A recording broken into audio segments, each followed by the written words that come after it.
Behind me are the mighty Wichita Falls, for which Wichita Falls is named. Wichita Falls is a city that grew up like crazy in that period of westward expansion following the War of Southern Secession, which is what I call it because that's what it was about. Also, every other country that isn't the US calls it the war between the states because civil wars are usually about central control of a governing authority, which the war between the states absolutely wasn't. That's neither here nor there.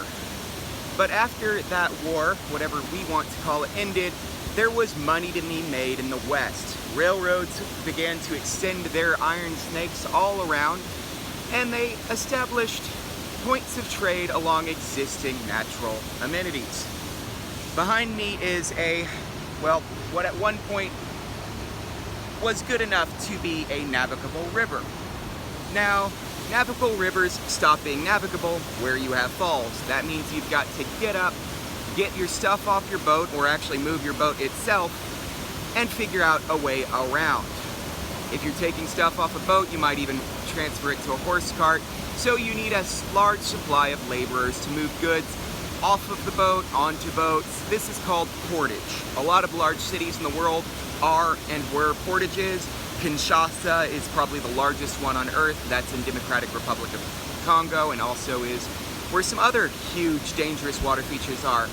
The interesting thing is that this natural beauty behind me, this rushing water that I hope I am audible over, is completely artificial.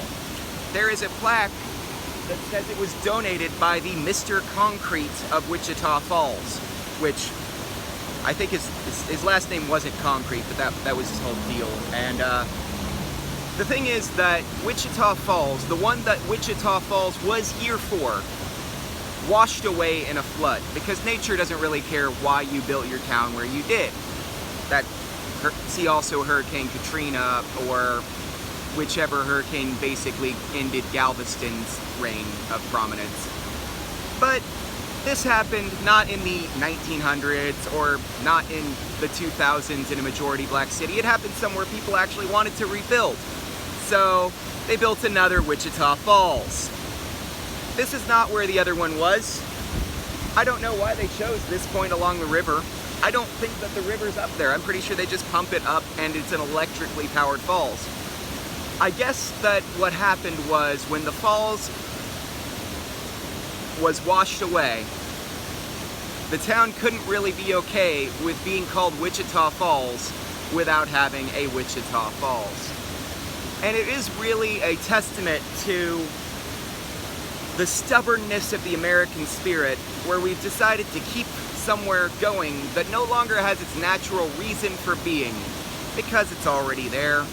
And we decide that rather than chasing waterfalls, we'll build some.